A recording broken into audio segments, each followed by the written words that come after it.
जय हिंद दोस्तों, कैसे हैं? आई होप आप लोग बहुत बढ़िया और जबरदस्त होंगे। आपके अपने ही क्लासेस रतन क्लास में स्वागत है। इस वीडियो में मैं आप लोगों के लिए आया हूं क्लास 10 का साइंस।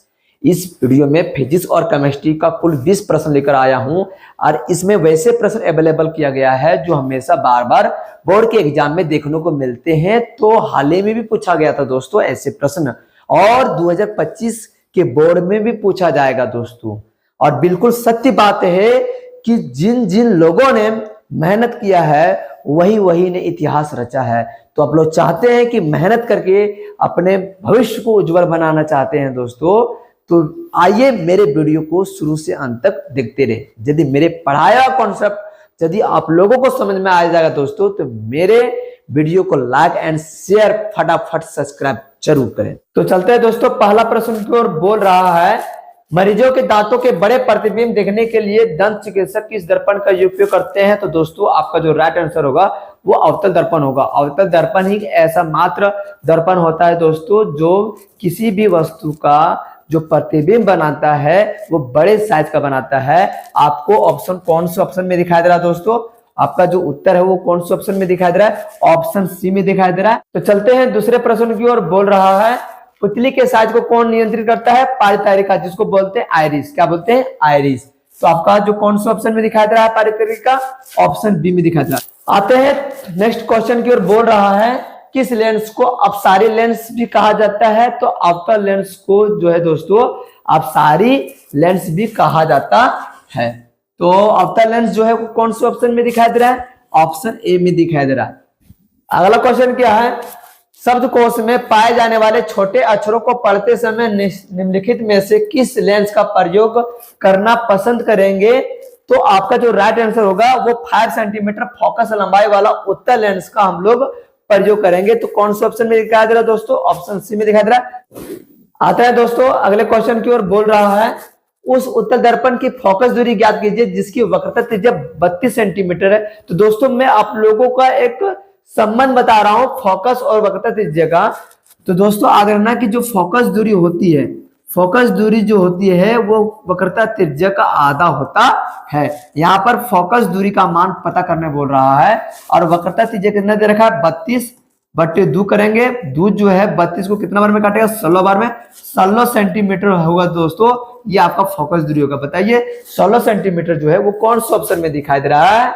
ऑप्शन सी में दिखाई दे रहा है। अब दोस्तों आते हैं अगले प्रश्न की ओर। बोल रहा है, यदि किसी बिंब की प्रतिबिंब का आवर्धन ऋणात्मक है तो उस प्रतिबिंब की प्रकृति क्या होगा? तो प्रतिबिंब की जो प्रकृति होगा दोस्तों वास्तविक होगा और उल्टा होगा। बताइए वास्तविक और उल्टा कौन से ऑप्शन में दिखाई दे रहा है? ऑप्शन डी में दिखाई दे रहा है। अब आते हैं अगले प्रश्न की ओर। बोल रहा है, किस दृष्टि दोष को अवतल और उत्तल दोनों से बने द्विफॉक्सी लेंस द्वारा संशोधित किया जा सकता है? आपका जो राइट आंसर होगा दोस्तों वो ऑप्शन सी होगा। जी हाँ दोस्तों, जरा दूर दृष्टिता दोष को निवारण करने के लिए हम द्विफॉक्सी लेंस का उपयोग करते हैं। तो आपको कौन सा ऑप्शन सही है दोस्तों? ऑप्शन सी दोस्तों सही होगा। यदि निकट दृष्टि दोष की बात करें दोस्तों तो इसका निवारण हम किस लेंस का प्रयोग करते हैं? अवतल लेंस का प्रयोग करते हैं। अवतल लेंस का प्रयोग करते हैं। यदि हम ऑप्शन बी की बात करें, दीर्घ दृष्टि दोष को किस लेंस के द्वारा हम संशोधित कर सकते हैं? वो आपका उत्तर जो होगा दोस्तों वो उत्तल लेंस द्वारा संशोधित कर सकते हैं। और दोस्तों मोतियाबिंद क्या होता है दोस्तों? हमेशा याद रखना है दोस्तों, मोतियाबिंद क्या होता है? मोतियाबिंद तभी होता है, मोतियाबिंद तभी होता है जब लेंस धुंधला हो जाता है दोस्तों। जब लेंस धुंधला हो जाता है जिसके कारण वस्तु सुस्पष्ट दिखाई नहीं देता। जी हाँ दोस्तों, मोतियाबिंद तभी होता है जब लेंस कमजोर पड़ जाता है, कमजोर पड़ जाता है या कमजोर हो जाता है, जिससे हमें दिखाई नहीं देती दोस्तों, जिससे हमें सुस्पष्ट दिखाई नहीं देता, सुस्पष्ट दिखाई नहीं देता। अब आते हैं अगले प्रश्न की ओर। बोल रहा है निर्वात में प्रकाश की चाल कितनी होती है दोस्तों? तो निर्वात में प्रकाश की चाल जो होती है वो 3 मल्टीपल 10 पर पावर 8 मीटर पर सेकंड होता है। बताइए 3 मल्टीपल 10 पर पावर 8 मीटर पर सेकंड कौन से ऑप्शन में दिखाई दे रहा है दोस्तों? ऑप्शन डी में दिखाई दे रहा है। D for Devsena is the correct answer.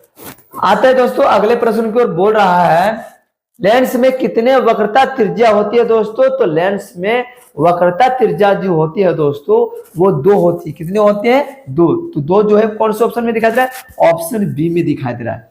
Option B में दिखाई दे रहा है। अब आते हैं अगले प्रश्न की ओर। क्या पूछ रहा है अगला प्रश्न? सौर कुकर में किस दर्पण का उपयोग किया जाता है? तो दोस्तों सौर कुकर में हमेशा अवतल दर्पण का ही इस्तेमाल किया जाता है। तो अवतल दर्पण जो है कौन से ऑप्शन में दिखाई दे रहा है? ऑप्शन सी में दिखाई दे रहा है। यदि हम बात करें दोस्तों उत्तल दर्पण का उपयोग कहां करते हैं? वाहनों के पश्च दृश्य में, वाहनों के पश्च दृश्य में करते हैं, पश्च दृश्य में करते हैं। और दोस्तों अवतल दर्पण का उपयोग और कहां करते हैं? सौर भट्टी में करते हैं, सौर भट्टी में करते हैं, दंत चिकित्सक में करते हैं, दंत चिकित्सक में करते हैं। और कहा दोस्तों? सर्च लाइट में करते हैं, सर्च लाइट में। और कहा? टॉर्च में करते हैं। अब चलते हैं अगले प्रश्न की ओर। बोल रहा है लेंस की क्षमता का ऐसे मात्रा क्या था? लेंस की क्षमता का फॉर्मूला क्या था दोस्तों? P बराबर 1/f। यदि f की बात करें, f जो होता है वो फोकस दूरी, फोकस दूरी का ऐसा ही मतलब क्या होता है दोस्तों? मीटर होता है। तो इसको हम क्या लिख सकते हैं? मीटर पर पावर -1। तो लेंस की क्षमता का जो ऐसा ही मात्रा होता है दोस्तों मीटर पर पावर -1 भी होता है। और बोल सकते हैं डायोप्टर। क्या बोल सकते हैं? डायोप्टर। बताइए डायोप्टर जो है वो कौन से ऑप्शन में दिखाई दे रहा है? ऑप्शन ए में दिखाई दे रहा है दोस्तों।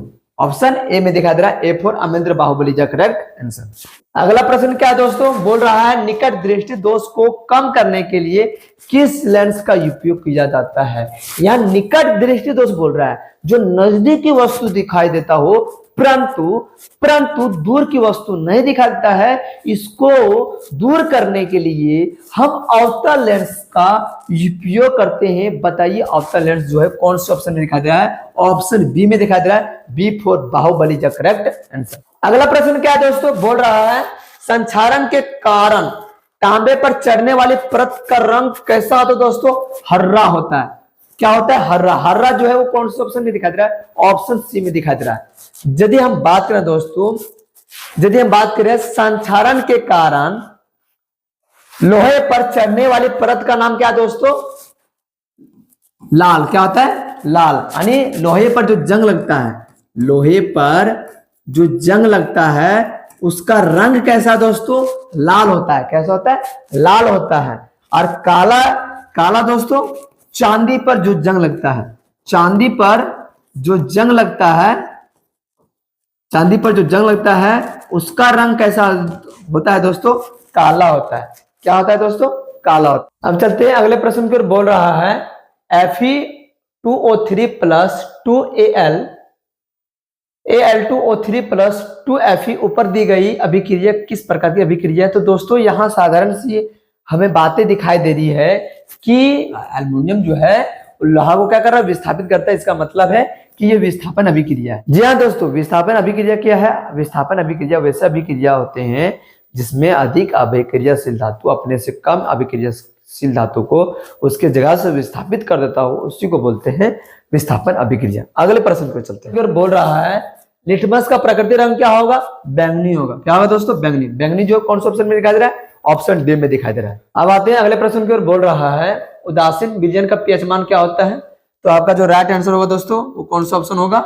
बिल्कुल सही बात है। आपका जो ऑप्शन होगा वो ऑप्शन ए होगा, क्योंकि उदासीन विलयन का पीएच मान जो होता है वो 7 होता है। अब आते हैं हम अगले प्रश्न की ओर। बोल रहा है कैल्शियम ऑक्सीक्लोराइड यौगिक का प्रचलित नाम क्या है?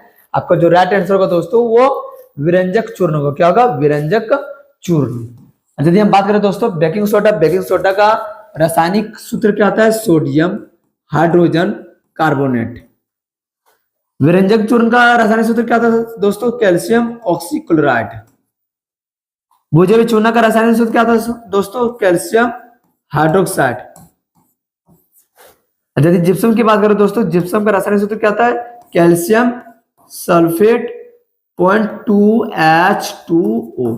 ये आपका जिप्सम का रासायनिक सूत्र है। ये है आपका भुजा का रासायनिक सूत्र, और ये आपका है दोस्तों, ये है विरंजक चूर्ण का रासायनिक सूत्र, और ये जो है सोडियम हाइड्रोजन कार्बोनेट, ये बेकिंग सोडा का रासायनिक सूत्र है।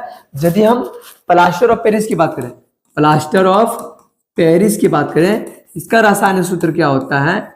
इसका रासायनिक सूत्र क्या होता है दोस्तों? कैल्शियम सल्फेट, कैल्शियम सल्फेट अर्धहाइड्रेट, ये जो है वो प्लास्टर ऑफ पेरिस के रासायनिक सूत्र है। अगला क्वेश्चन दोस्तों क्या बोल रहा है? निम्नलिखित में से कौन एक दुर्बल अम्ल है? बिल्कुल, दुर्बल अम्ल क्या होता है? एक ऐसा अम्ल होता है जो कम मात्रा में आयन देता हो, जो कम मात्रा में आयन उत्पन्न करता हो या आयन देता हो। तो आपका जो ऑप्शन होगा, कौन सा ऑप्शन होगा दोस्तों? ऑप्शन सी होगा। जी हाँ दोस्तों, इसी को बोलते हैं एसिटिक एसिड। एसिटिक एसिड का सूत्र क्या होता है दोस्तों? CH3COOH। और यही जो आपका है दोस्तों, ये दुर्बल अम्ल है। क्या है? दुर्बल अम्ल है दोस्तों। और ये क्या होता है? ये क्या होता है दोस्तों? ये कम मात्रा में आयन उत्पन्न करता है। यदि हम बात करें HCl, HNO3 और H2SO4, ये सब जो है दोस्तों, ये तीनों के तीनों क्या है दोस्तों? ये मेरा क्या है? परवल अम्ल है। क्या है? परवल अम्ल। ये तीनों का तीनों क्या है दोस्तों? परवल अम्ल। अगले प्रश्न में क्या पूछ रहा है दोस्तों? बोल रहा है पेट में कौन सा अम्ल पाया जाता है? तो निश्चित की बात है कि पेट में जो है अम्ल जो पाया जाता है वो हाइड्रोक्लोरिक अम्ल होता है। क्योंकि दोस्तों हाइड्रोक्लोरिक अम्ल जो होता है वो भोजन के पाचन में माहौल देता है। क्वेश्चन पूछेगा कि भोजन के पाचन का माहौल कौन देता है? HCl देता है। जी हाँ दोस्तों, HCl ही देता है। यदि हम बात करें HCl का रासायनिक सूत्र क्या होता है दोस्तों? HCl होता है। और सल्फ्यूरिक का रासायनिक सूत्र क्या होता है? H2SO4 होता है। और नाइट्रिक अम्ल का रासायनिक सूत्र क्या होता है दोस्तों? HNO3 होता है। यदि दोस्तों ऑप्शन डी की बात करें, कार्बोनिक अम्ल का सूत्र क्या होता है दोस्तों? H2CO3। जी हाँ दोस्तों, H2CO3 जो है कार्बोनिक अम्ल का सूत्र होता है। अब चलते हैं अगले प्रश्न की ओर। अब चलते हैं, इस वीडियो का अंतिम प्रश्न है। बोल रहा है संतरे के रस में कौन सा अम्ल पाया जाता है जिसके कारण इनका स्वाद जो है वो खट्टा लगता है? आपका जो राइट आंसर होगा दोस्तों वो ऑप्शन ए होगा। जी हाँ दोस्तों, सिट्रक जो है वो संतरे के रस में पाया जाता है। संतरे के रस में पाया जाता है। यदि हम बात करें दोस्तों ऑक्सैलिक अम्ल, ये टमाटर में पाया जाता है। टमाटर में जो है दोस्तों वो ऑक्सैलिक अम्ल पाया जाता है।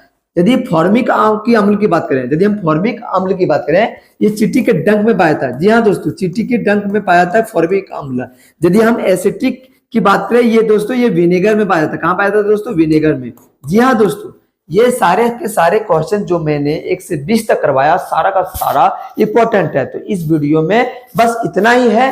तो दोस्तों मेरे वीडियो को आप लोग को पसंद आया होगा, मेरे कॉन्सेप्ट को आप लोग समझ गए होंगे। तो फटाफट मेरे चैनल को लाइक एंड सब्सक्राइब और शेयर फटाफट किए। तब तक आप लोग घरों में बढ़िया से पढ़े।